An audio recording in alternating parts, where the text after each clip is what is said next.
আসসালামু আলাইকুম ওরহমাতুল্লাহ। আমি এখন কথা ও কবিতা পাঠের আসর পর্ব 87 শুরু করছি। এখন যে কবিতাটি নিয়ে আলোচনা করছি, কবিতাটির নাম মৃত্যুর পর হিসাব।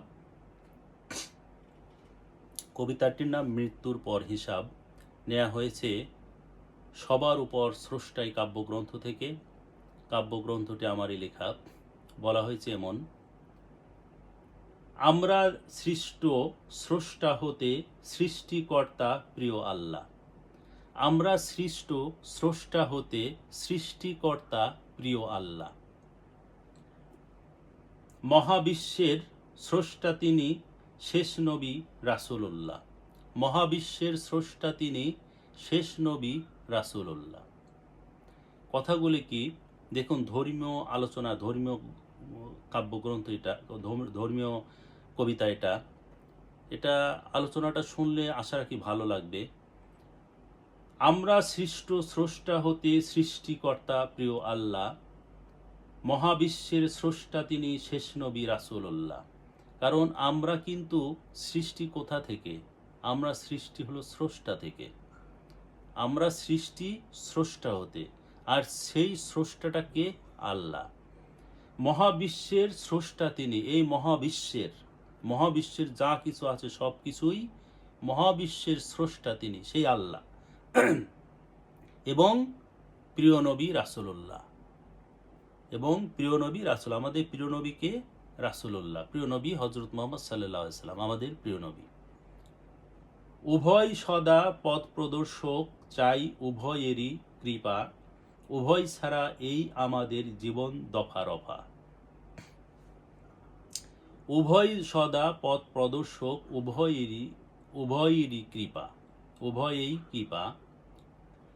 উভয় ছাড়া এই আমাদের জীবন দফা রফা। কারণ দুইজনই, আল্লাহ পাক এবং রাসূলুল্লাহ, এই দুইজনই কিন্তু আমাদের পথ প্রদর্শক। কারণ দুইজনেরই পর দুইজনকেই আমাদের মুক্তির জন্য দুইজনকেই দরকার। কারণ আমাদের তো খোদা প্রিয় হযরত, আমাদের তো আল্লাহ স্রষ্টা আছেনই, তিনি আমাদের ক্ষমা করবেন। কিন্তু আমাদের একটা ওসিলার মাধ্যমে যেতে হবে তার কাছে। সেই ওসিলাটা হলো আমাদের প্রিয় নবী হযরত মুহাম্মদ সাল্লাল্লাহু আলাইহি ওয়াসাল্লাম।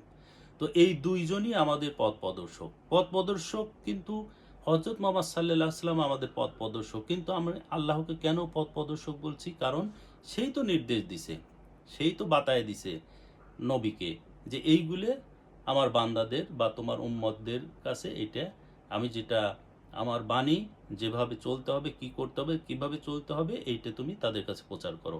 তাহলে পথ প্রদর্শক কিন্তু সেও, আমাদের আল্লাহ এবং নবীও, দুইজনকেই আমরা মনে করি যে আমাদের পথ প্রদর্শক।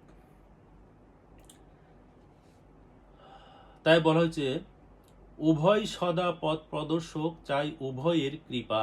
উভয় ছাড়া এই আমাদের জীবন দফা রফা। কারণ দুইজন ছাড়া আমাদের জীবন দফা রফা, কারণ মূল্যহীন। প্রভু মোদের নির্দেশদাতা, রাসূল বার্তা বাহক। দেখছেন, প্রভু মোদের নির্দেশদাতা, রাসূল বার্তা বাহক।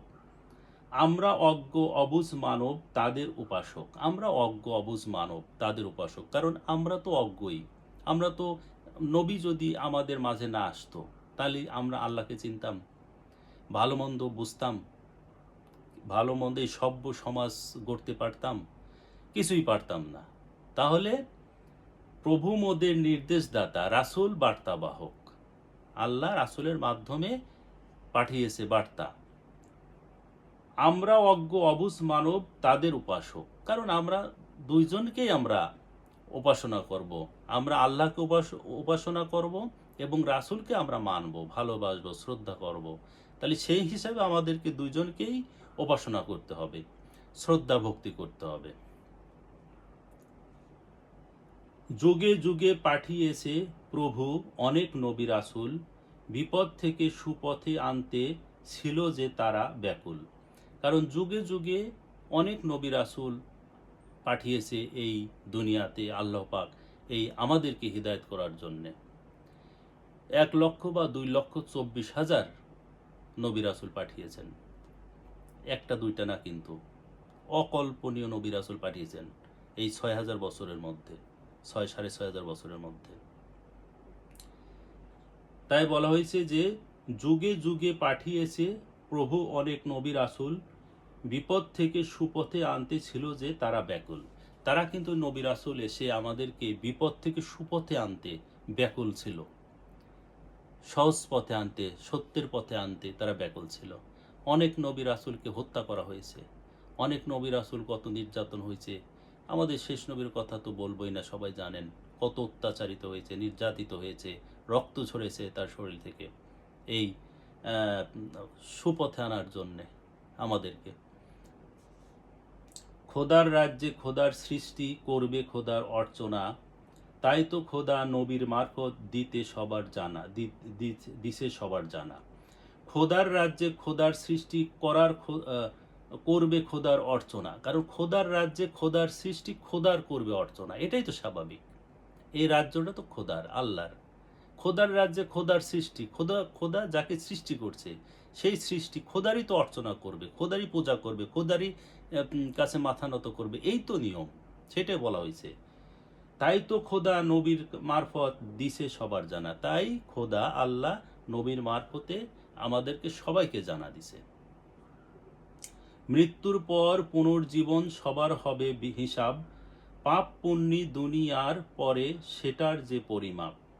মৃত্যুর পর পুনর্জীবন হবে, আমাদের তো আবার জন্ম আছে, পুনর্জীবন আছে।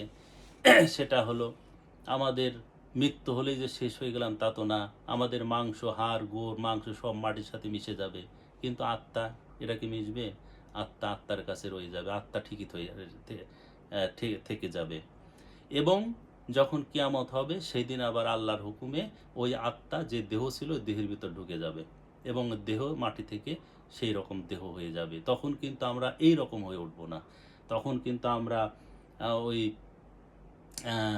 এইরকম হবে উঠবো না, তখন আমরা অনেক বড় হয়ে উঠব, অনেক বড় এবং যুবক হয়ে উঠব সবাই। তাই কেউ বৃদ্ধ বা শিশু হয়ে উঠবে না সেদিন, সবাই যুবক হয়ে উঠবে। হ্যাঁ, এবং সেই আত্মা সেই দেহের মধ্যে সেই ঢুকে পড়বে, আবার জন্ম হব, পুনর্জীবন ফিরে পাবো। সেটাই বলা হয়েছে, মৃত্যুর পর পুনর্জীবন সবার হবে হিসাব, এবং হিসাবও সেদিন হবে, কিয়ামত হবে সেদিন, তো হিসাবও হবে। পাপ পুণ্যি দুনিয়ার পরে সেটার যে পরিমাপ, মানে পাপ পুণ্যি দুনিয়ার পরে কি পরিমাণ পাপ পুণ্যি করেছি তার এটা হিসাব হবে সেই দিন। আমরা সৃষ্টি মানব জাতি সব ভেদাভেদ ভুলে, এক আল্লাহ হই মশগুল পিছনে সব ফেলে। আমরা সৃষ্টি মানব জাতি সব ভেদাভেদ ভুলে, কারণ আমরা মানব জাতি সব ভেদাভেদ ভুলে আমরা এক আল্লাহ হই মশগুল পিছনে সব ফেলে। এক আল্লাহ হই মশগুল, আমরা সব মানব যত জাতি আছি, মানব জাতি যত আমরা আছি, সব ভেদাভেদ ভুলে এক আল্লাহ হই মশগুল পিছনে সব ফেলে, সকল কিছু বাদ দিয়ে, পিছনে সব ফেলে মানে সকল কিছু বাদ দিয়ে এক আল্লাহর পর ভরসা রেখে এক আল্লাহ মশগুল হই, এটাই বলা হয়েছে। কবিতাটির নাম হলো মৃত্যুর পর হিসাব, কবিতাটির নাম। কবিতাটি এখানেই, আলোচনা এখানেই শেষ করছি। আসসালামু আলাইকুম ওয়া রাহমাতুল্লাহ।